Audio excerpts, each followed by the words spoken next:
سلام تانا ببزلكم ويصحم كورا تخاتاتلتنا بوليس جرمن لومي حيزو زوصه مدنقص يزخونه حبريتا بزعباتي اب جرمن فلي بوتا دلينغن اب استبهاله بتي زغاطمه قتلت اب لعلي قال اسرائيل حدي ادمه ارتراويت بودي اسرائيل تشعنتي ادمه ارتراوي لومي اتي مشتر تقاليعو يركب بوليس جرمن بترطاري مركي عنتي افقاريا ابيل كتصرو او علو كم زنبرن بتوسخ دما نتي تقراريصو زرخبه اسكرين ون مرمرا كفلي امريحو كم زنبره زفلت نتخون لومي دما كابتي تاثيرو زنبره افقاريا استقالع مشترن كومو دما بزعاباتي سكاو زعلت زيا مرمرا ان تغورلو زقني ريسا ويدماتي تقراريصو ترخبه اسكرينا وصيتون لومي علاوي غيرو زبل حبريتا ان تسمعيو بوليس جرمن لومي بزعاباتي كابيت ماسرتي زوص مشترن بزعاباتي اسكرين مرمران بحافشا دما سدرا مواتيت حاتيتهم موزنورو حتو زهابو ملاشن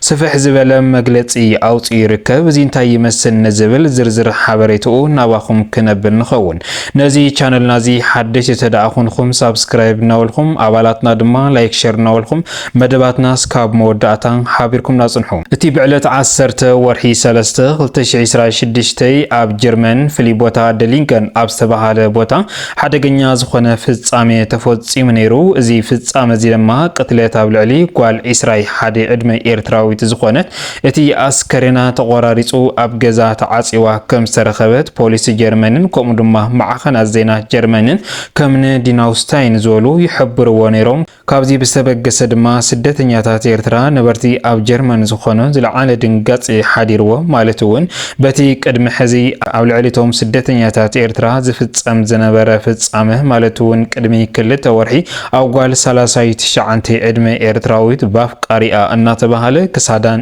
ኢዳን ተቆራሪጹ ኣብ ሃይዌይ ዝበሃል ቦታ ተደብሪያ ከም ዝተረኸበት ዝፍለጥ እዩ ንሳ ጥራሕ ኣይኮንትን ወዲ 14 ዕድመ ህፃን ዮሴፍውን ማለትውን ተቀቲሉ ናብ ባሕሪ ተደውሪዩ ነይሩ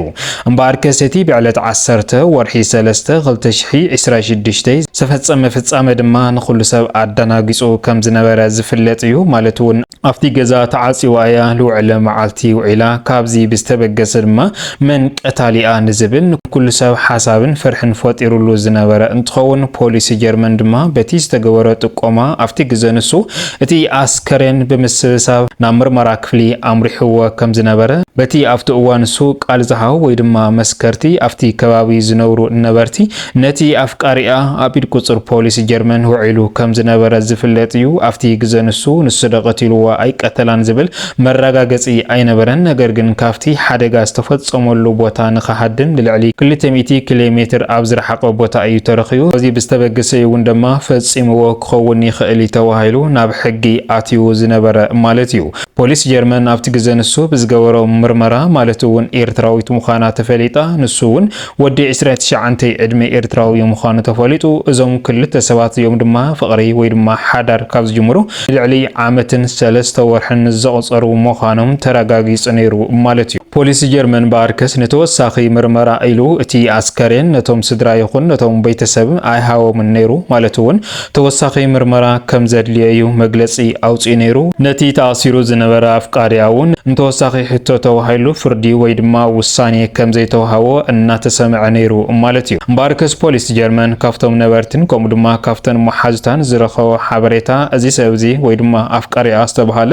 ካብ ኢትዮጵያ ፕሮሰስ ገይሩ ካብ ዘስግራ ንልዕሊ 1 ዓመት ዘቁፀረ እንትኸውን በዓሉ ዝተፈላየ ኩሉ ወጻኢ ሸፊኑ እዩ ናብ ጀርመን ኣስጊርዋ ኣብቲ ጀርመን ድማ ንዝተወሰኑ ኣዋርሕ ጽቡቕ ከም ዝነበሩ ነገር ግን ኣብዚ ቅነዚ ፍላይ ድማ ኣብዚ ወርሕዚ ክልቲኦም ስምምዕ ከም ዘይነበረ እዩ እናተነገረ ዝነበረ ባርከስ ኣብ መንጎኦም ዝተፈጠረ ክፍተት ድማ ማለት እውን እዛ ሰብዚኣ ናብ ጀርመን ካብ ትኸይድ 1 ዓመት እዩ ባርከስ ኣብ መንጎኦም ውለዲ ኣይወለድን ዝብል ናይ ክልቲኦም ክርክር ነይርዎም ዘለ እንትኸውን እቶም ሓበሬታታት ካብዚ ብዝተበገሰ እዩ ድማ ናብ ቅትለት ኣምሪሑ ዝብል ሓበሬታ ካብቶም ኣብቲ ከባቢ ዝነብሩን ብቐረባ ዝፈልጥዎምን ዝተረኸበ ሓበሬታ እንትኸውን ፖሊስ ጀርመን ድማ ነቲ ኣብ ኢድ ቁፅሪ ዘእተወ ኣፍቃሪኣ ብምሕታት ቀቲልዋ ምዃኑ እውን ድሕሪ ሓደ መዓልቲ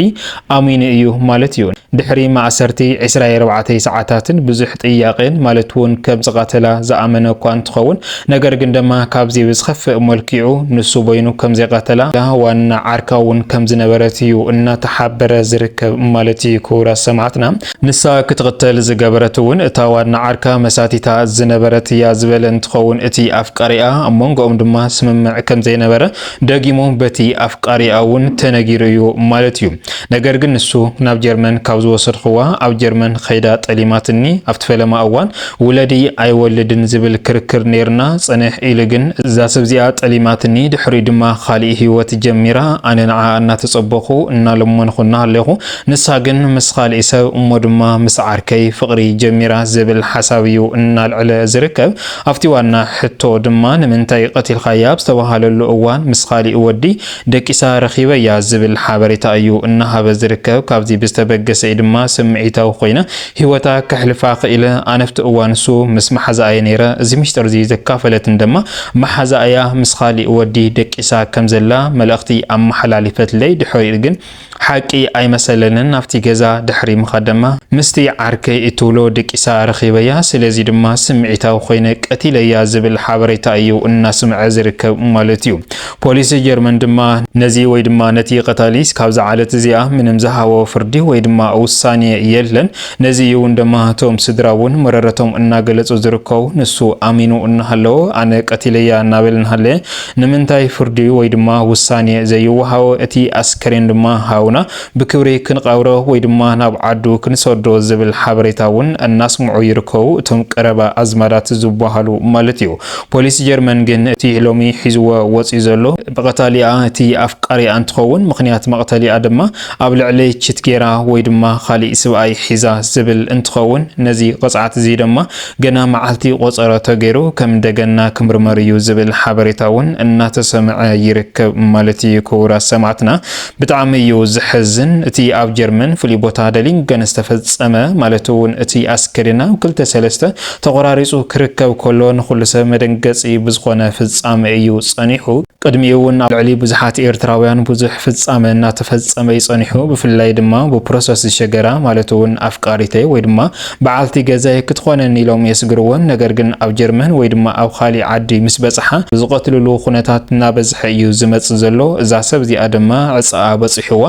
በፅሕዋ ጠሊማትኒ ወይ ድማ ክሒዳትኒ ኣብ ልዕሊ ካሊእ ኣፍቃሪት ሒዛ ብዝብል ሰበብ ህይወታ ኣሕሊፍዋ ይርከብ ማለት እዩ። ካብዚ ብዝተበገሰ ድማ ስድራ መዋቲት መሪር ሓዘኖም እናገለጹ ኣስከሬና ሃውና ናብ ዓዲ ክንሰዶ ዝብል ሓበሬታ እውን እናስምዑ ይርከቡ። ፖሊስ ጀርመን ግን